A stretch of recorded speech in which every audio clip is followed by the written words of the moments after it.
इदरीस साहब, आज आप जजेस ट्रांसफ़र केस में अदालत में पेश हुए हैं और आज आपने जजेस को कहा है कि आपकी मुलाकात इमरान खान से करवाई जाए। आपकी क्या पिटीशन थी बताइएगा, और जजेस ने इस हवाले से क्या ऑर्डर दिए हैं? देखें कि ये जो है ना मामला, ये जजेस ट्रांसफ़र से रिलेटेड है।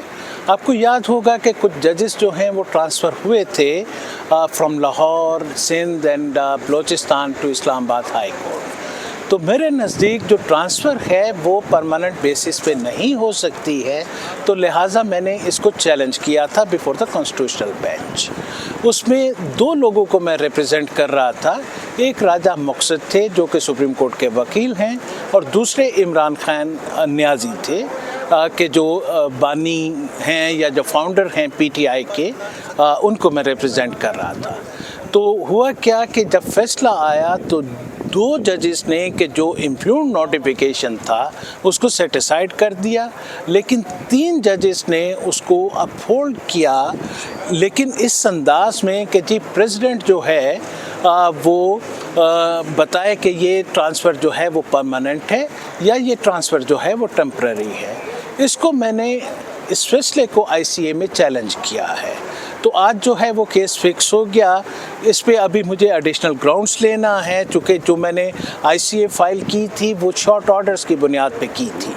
तो मैंने अदालत से ये रिक्वेस्ट की कि जो मेरा एक का क्लाइंट है राजा मकसद नवाज़, जिसको मैं रिप्रेजेंट कर रहा हूँ, उसके हवाले से तो मुझे कोई प्रॉब्लम नहीं है। He is advocate of supreme court, तो अवेलेबल है मुझे, तो मैं फ्रेश जो इंस्ट्रक्शंस है उससे सीख कर लूँगा।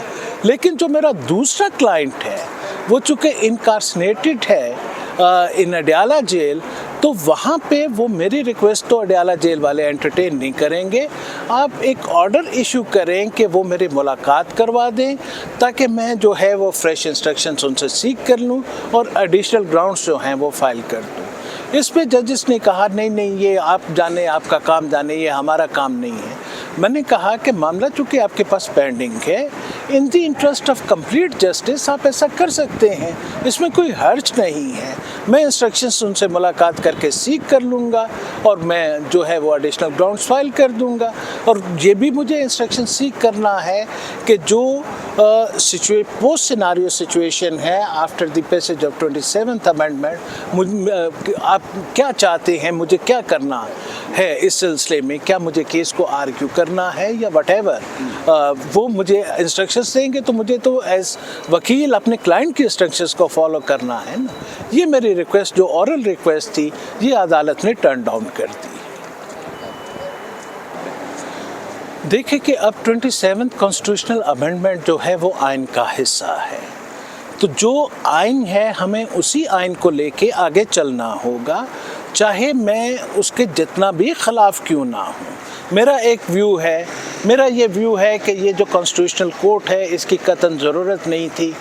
इसको जो है वो 27th अमेंडमेंट के ज़रिए लाने वालों ने किया क्या है। मैं अक्सर मिसाल देता हूँ कि हमारा जो अदलिया का निज़ाम है वो ऐसा बन गया है कि धड़ मछली का और सर लड़की का, ये बचपन में हम मदारियों से सुना करते थे। अब सारा एक निज़ाम चल रहा है नीचे से ऊपर तक। ऊपर जो है आपने वो फेडरल कॉन्स्टिट्यूशनल कोर्ट का जो है वो सर लगा दिया है, तो ये कोई बैलेंस आपने क्रिएट नहीं किया, इम्बैलेंस कर दिया है पूरे जुडिकेचर को।